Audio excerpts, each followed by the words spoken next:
On for a while, but Election Day this Saturday. Yeah, this Saturday, indeed. And in the studio tomorrow, we have the Premier, Dennis Napthine, and today we have the Opposition Leader, Daniel Andrews. Good morning. Good morning, Bridge and Joe. Good morning. Fantastic to be here. Sorry, Lemo's not here. He obviously either one doesn't vote for you or two was sick. We're not sure which. No, I heard a rumour. In toward a good cause. He played golf yesterday. Yes, he did. Yes. And, that's probably taking being a fair weather golfer a bit far. It was a pretty ordinary day. Yes. But we anyway, think he might be at home with a chill. We're not he's sure. pulled up crook. Well, all the very best to you, Lemo.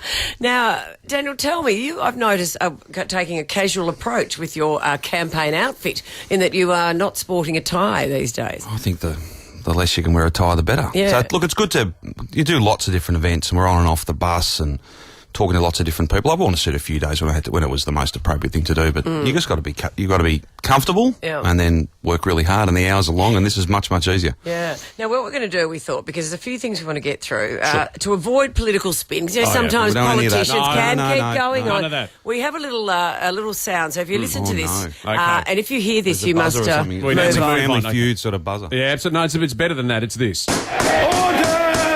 So it's order. Okay. We move on. Right. Because that always works. That always works. Okay, so if you hear that, you will have to move on to the No next problems topic. at all. All right, let's kick it off, will we, Joe? And we'll be doing this with Dennis Napthine Yes, tomorrow we as well, will. so it's all fair. It's all fair. Absolutely. Now, our Just like hard-hitting- Parliament, all balanced. It's terrific. That's right. Our hard-hitting political interview starts now. Very good. Now, Mr. Andrews, there is a massive story on the front page of the paper today saying that if you do take government and if you abandon the East-West Link project, Victorians will face a $1.1 billion compensation payout. Now, if that's the case, how in the hell are we going to fund that? Well, the first thing is that's not the case. This is altogether desperate. We haven't seen the business case, we haven't seen the contract, we haven't seen this side deal. There's apparently a side deal. What part of the world are we in that we're having a debate about a side deal? There's no compensation payable. We've got very, very different priorities, Bridge. We want to get on and get rid of those 50 most dangerous and congested level crossings, and how many of your listeners are sitting at one of those right now? We want to build better public transport, and we want to improve local roads.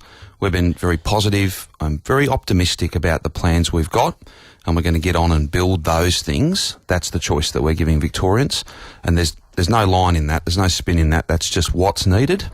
And what we've been really clear about doing. There's no compensation payable. All of these arrangements are not worth the paper they're written on. They were signed just before the election, rushed and botched, and frankly, no one in Victoria voted for this.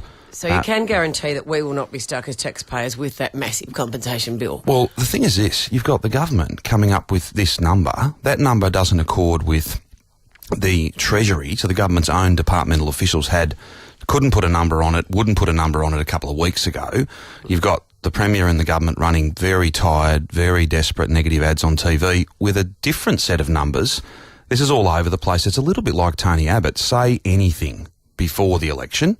I think Victorians can see right through this. All right, gee, you stopped that one yourself. I didn't need the order. Just all in right, time. very Good. good. Now, next, we do need to speak about the AMBOs. This has been a massive problem here in Victoria, and I think it's a horrible problem, actually. Is it true that if you come in, your plan is really to sack the ambulance board, to get rid of them and start again? Well, I think the most important thing is that we need massive cultural change in Ambulance Victoria, and I'm not going to waste any time properly delivering that. The way response times are at the moment, they're longer than they've been since records were kept. What that means is those minutes matter, and too many people have waited too long for an ambulance, and people have actually died, and we can't settle for that. And so what we about need the pay and the getting ambulance. the pay. Look, people we're going to feeling like they're going to be worthy. This is the important thing. We have to value the people that save lives. It's not politicians like me that save lives. It's ambos every hour of every shift. Every day. Stressful, awful job. Absolutely. And they're out there doing an amazing job. We're going to send this off to the independent umpire on day one. We're going to end this spiteful war. And that's what it's been, the abuse and the terrible treatment of people who keep us safe. I will never settle for that. Right. Then we're going to invest $100 million over 4 years to get response times down and make sure our ambos have got the equipment they need. And I'm going to respectfully, but very clearly, write to the board if we're successful next week and say, your services are no longer required And will because you we need a organise cultural change. Will you organise a cleaner to make the cars, the ambulance vehicles, not so filthy anymore with all the writing on them? I get the messages off. I think every Victorian would be very pleased to see our ambos much better paid and respected. And if that means they can take the signs off the side of the ambulances and if they're in a position to not have to run their campaign anymore to protect their patients, well, that'd be a good thing for all of us. Now, I have an accusation for you, Mr. Andrews. When I went to parent-teacher interviews the other day, one of the mothers made the teacher a cake. Now, I thought that kid is going to get a better mark than my kid because of the cake. Then I read in the paper today. Cake for grades. That your wife, it was cake Kath, for comment yesterday. That was the your wife, Kath, has made fruitcake and handed it out to the people. It was good. It was really good. Well, this is Christmas cake season. Yes. Look, overreach. You want to be very careful with this.